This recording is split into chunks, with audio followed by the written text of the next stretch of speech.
sharing of knowledge, bali tinatawag namin siya ng masterclass. Kasi as far as I know, this is one of a kind sa ginagawa namin.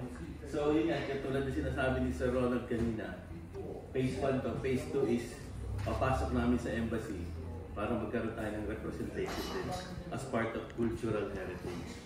So, yeah, sharing knowledge, Knights of Rizal, United Kingdom, and Ireland. Okay, next slide, sir. Ang title po is The Anatomy of Rizal Monument, Episode 1. So, bakit? Ang nangyayari kasi, nagbabasa ako, may nakita ko na ano ko yung manual handbook natin. Sabi ko, walang nagdi-discuss ng front page, yung cover. Di ba yung cover ng handbook is yung monument? Yeah. So sabi ko, teka, nagdi-discuss tayo ng content, but we don't know yung what is the cover for. So I said, I'm going to come up with something na parang lecture series siya. So 4 episodes po siya. Kasi iba-iba yung subject niya. So ang title na naisip ko is The Anatomy of Rizal Monument. So pag katulad nga sabi ni Sir kanina, pag yung anatomy, dinadissect mo bakit yung symbol ng monument, bakit may ganon, bakit may ganon, bakit may ganon. So basically yun po yung dadissectin natin ngayon. So the idea, bakit pa nagkaroon ng idea na magkaroon ng monument si Dr. Jose Rizal? Right after 1896, yung mga intelihensya na nasa Europe, especially sa Madrid, sa Spain, nag-iisip sila ng paano natin i-immortalize yung national hero. So it's through yung monument. So ang next question is, saan natin kukunin yung pera na yung pambayad ng magdi-design? So nagkaroon ng fundraising ng 1897.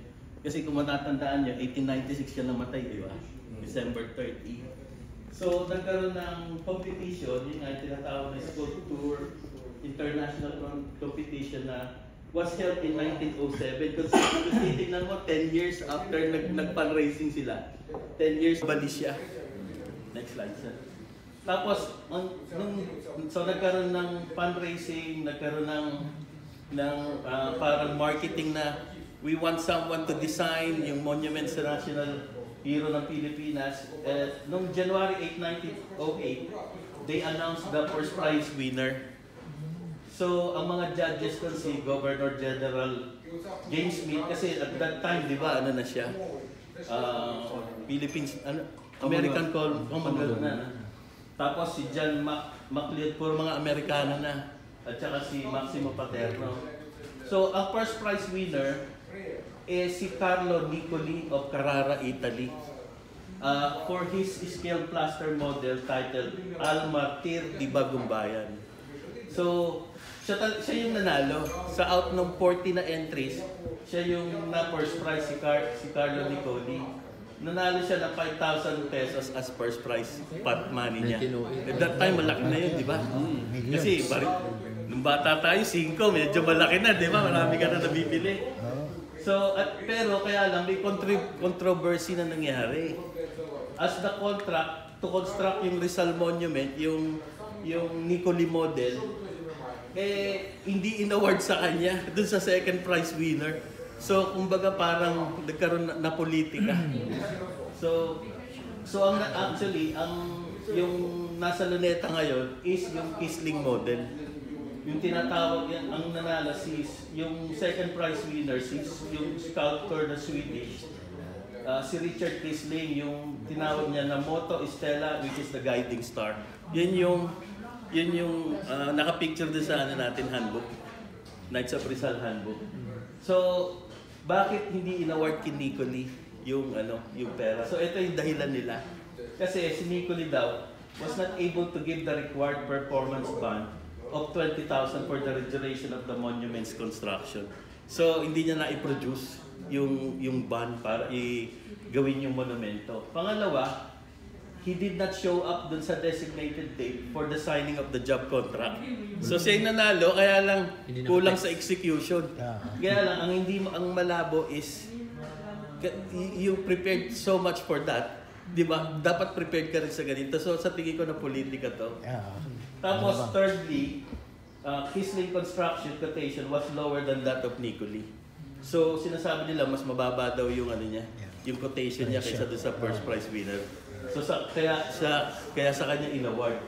Ngayon, siyempre hindi naman papayag si Nicoli, di ba? So nagkaroon ng legal action.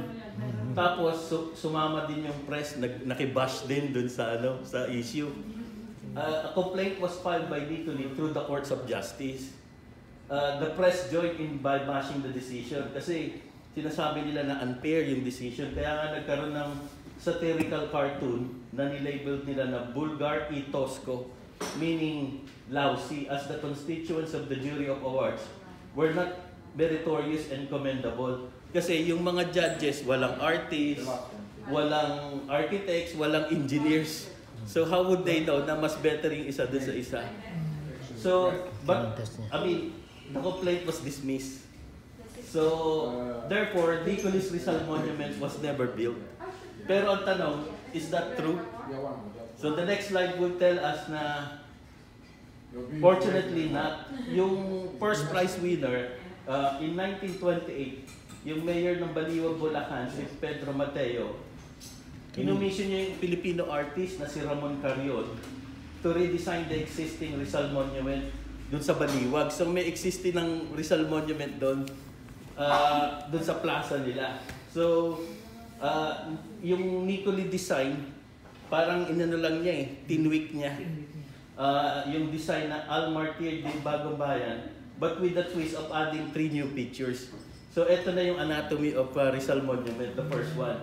Nicoli Anatomy of Rizal Monument. Yung first, there is an added circular commemorative and a statue holding a flag symbol of being an independent country.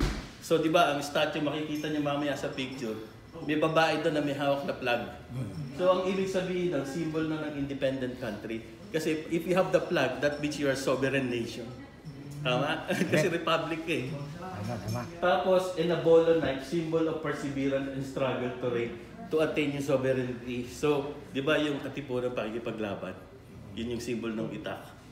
So, tapos which is a large cutting, well yun nga, called itak in Tagalog language. So hindi ko lang alam kung anong itak sa baybayin. Meron din yan sigurado. Pwede yan, bolo. Tapos sa secondly, meron din siyang angel behind Rizal. Yung sa original design ni Nicoli, may angel na balot doon sa likod ni Rizal. Pero si Carrion, yung ginawa niya, nagtayo siya ng picture ng babae, ang tawag Inang Bayan, which is yung Philippine motherland na nakayakap kay Rizal. So makikita natin yung picture mamaya. Hindi ba mga chicks ni Rizal yun? Ayan, malamang si yun, si Bracken. Si Katigbak. And then thirdly, Carrion added 2 sphinxes to stand guard beside the Rizal Monument. So it's the Filipinos, it represents the Filipinos tayo, guarding the ideal of sovereignty and freedom of the Philippines. Yun yung yung anatomy. So ito yung first prize winner. So may mga design diyan. Ito yung Nicoli model. Yung siya talaga dapat na nasa luneta ngayon. Kaya lang na politika nga. So from Italy ang binigay doon kay Kisling sa Swiss, hindi sa Italian. So ito na yung nakatayo ngayon doon sa Baliwag, Bulacan na niredesign nung si Carrion, yung Filipino artist, na inano niya dito. Kumbaga, dinevelop niya yung Nicoli.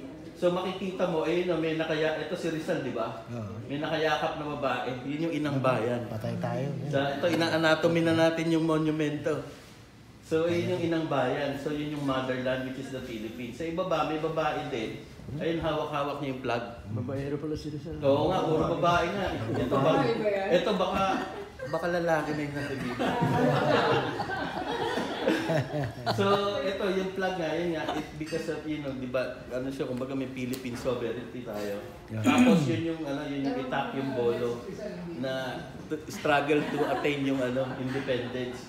Tapos etong dalawa, yun yung it represent the male and the female Filipinos na guarding being independent at saka being republic ng Pilipino.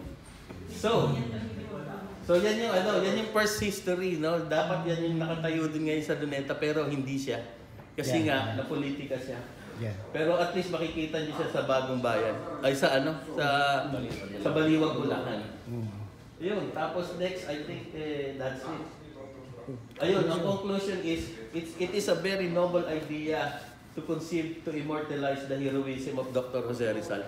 Conclusion ko na lang yan. Kasi there need to be something, a symbol to represent him, hindi lang by thoughts. Kailangan may nakikita yung tao. Tapos Rizal Monument as it stands now may have been different. Yun nga, sinasabi ko, hindi dapat yung motto Stella, kundi yung Al Martir di Bagong Bayan. Thirdly, it is to commemorate Dr. Jose Rizal patriotic love and care to the motherland Philippines. So, yun nga, to remind us all Filipinos na katulad nga sinasabi ni Sir, meron tayong sariling language. Nakalimutan lang. So, dapat ibalik. Yun nga. Si Rizal lang nga mismo yung nagsasabi na meron tayong sariling salita, dapat alihin natin. Gamitin natin. Meron tayong, kumbaga, our own identity. Correct. So, thank you. Non omnis moriar. Ayun pala, sa second topic, yung Kisling model, yung nakatayo na sa Bagong Bayan.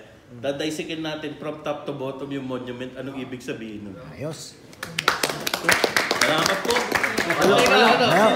Palo.